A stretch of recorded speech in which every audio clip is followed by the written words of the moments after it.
picture this. You're standing in the NASCAR garage at an oval race weekend. The kind of weekend that was supposed to expose every weakness, every gap, every ceiling. And there is a driver, one you've argued about, dismissed, maybe even written off on these tracks, who just posted a lap that makes his own crew chief go completely silent. Not at a road course, not at a street circuit, on an oval. And in that exact moment, every conversation you've ever had about this driver's limitations just quietly collapsed. What happens when the one weakness the entire sport counted on starts disappearing? His name is Shane Van Gisbergen, and the garage is no longer laughing. For 2 full years, the counter-argument was always the same. Every time SVG carved through a road course and left established Cup Series stars looking like amateurs, the response from the NASCAR community was instant and unanimous. Sure, but let's see him on the ovals. It wasn't just casual talk. It was the accepted narrative across the entire sport, from broadcast booths to garage walls to fan forums. The road courses were his playground. The ovals were supposed to be his wall. In Select Cup Series starts in 2024, Van Gisbergen competed on tracks like Charlotte Motor Speedway, Darlington Raceway, and Las Vegas, but managed a best finish of 26th at Darlington. That data point became the foundation of every skeptic's argument. Critics didn't need a lengthy case. They had the numbers, and the numbers were brutal. In his 2025 rookie season, Van Gisbergen earned 5 wins, second only to veteran Denny Hamlin, but all 5 came on road courses. He claimed the Sunoco Rookie of the Year award, while his only top 10 finish on an oval was a 10th place run at Kansas in September. That single result became both a lifeline and a target. Critics acknowledged it, then immediately minimized it. The wall didn't just exist. It had data behind it, and the NASCAR world was convinced it wasn't going anywhere. But SVG never denied the challenge. He described it. Van Gisbergen stated ahead of COTA, "These oval races, we are making big gains, and we weren't really in position very often to score stage points last year. Now we are able to do that." His honesty made critics louder at first. See, even he admits it. But here is where the critics made their mistake. They heard "I'm struggling" when what SVG was actually saying was "I'm learning." That is a completely different statement. One describes a ceiling. The other describes a process. And in motorsport, a driver who understands the difference between those two things is the most dangerous kind.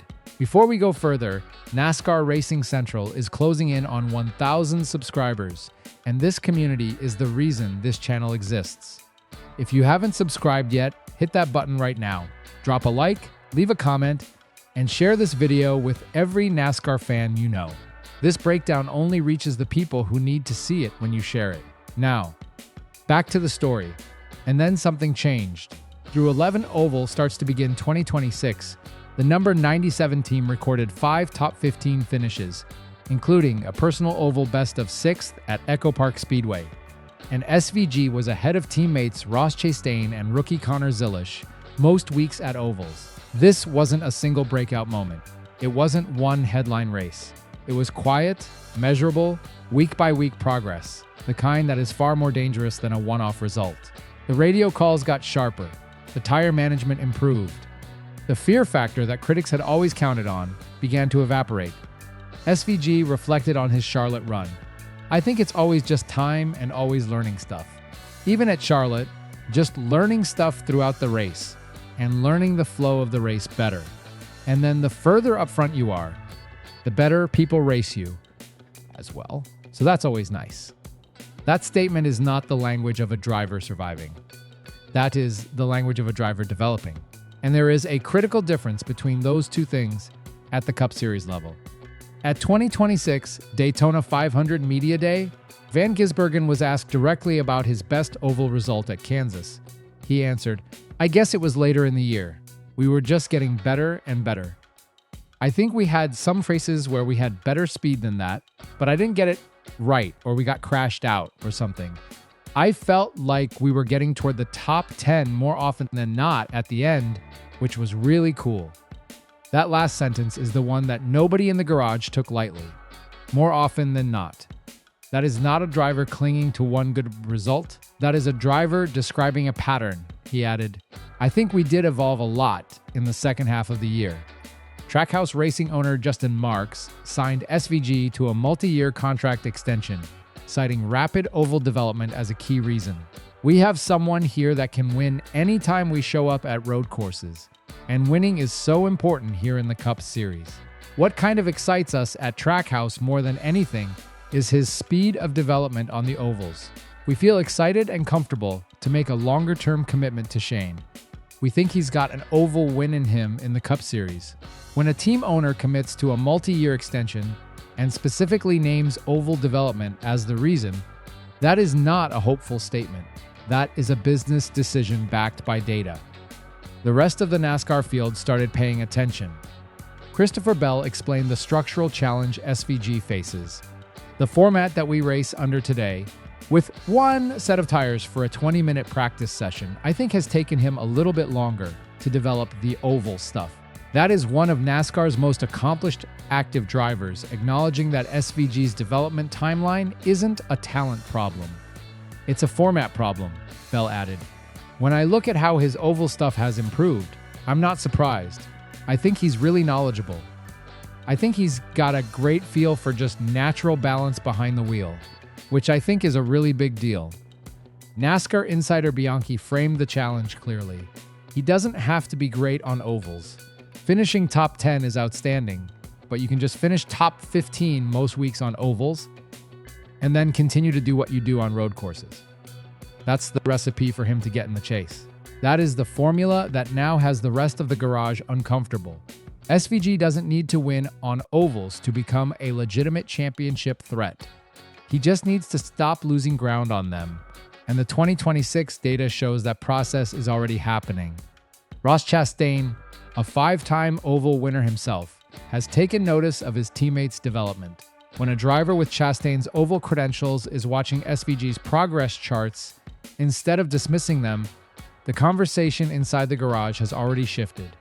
SVG described his Echo Park 6th place run. I think it was good. We're really still learning the new car. And from the second stage, I could race, and it felt like I had a good day. The phrase, I could race from a driver on an oval, that is the exact moment the transition from survival to competition begins. Now pose the question the entire sport is sitting with. What happens when the one weakness every competitor counted on simply disappears? SVG stated directly, "Thankfully, we're getting better at the ovals, so that's good."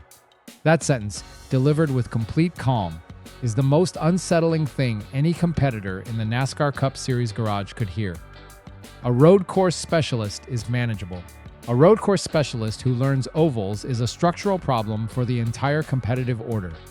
For years, the balance of power in NASCAR was protected by one assumption: elite road racers don't fully conquer ovals. That assumption now has cracks in it. The number 97 team has the speed data, the improving finishes, the multi-year commitment, and a driver who has described his oval process not as a struggle but as an education. Trackhouse Racing made their belief official. We think he's got an oval win in him in the Cup Series. When Denny Hamlin, 5-time Daytona 500 winner, one of NASCAR's sharpest strategic minds, is watching SVG's oval progress instead of dismissing it, a threshold has already been crossed. The critics built their entire case on one thing, and that one thing is shrinking, lap by lap, race by race, weekend by weekend. The garage isn't laughing anymore, and the question that nobody in NASCAR is ready to answer out loud is now the one that's impossible to ignore. If SVG removes the last weakness everyone counted on, what argument is left? If you've been watching SVG's 2026 season unfold, you already know there is a lot more to this story. Drop your thoughts in the comments below. Do you think Shane Van Gisbergen wins on an oval before the end of 2026? Comment your answer and share this video with someone who still thinks ovals will stop him. Let's see what this community actually believes. If you enjoy real NASCAR breakdowns like this, you'll like what's coming next.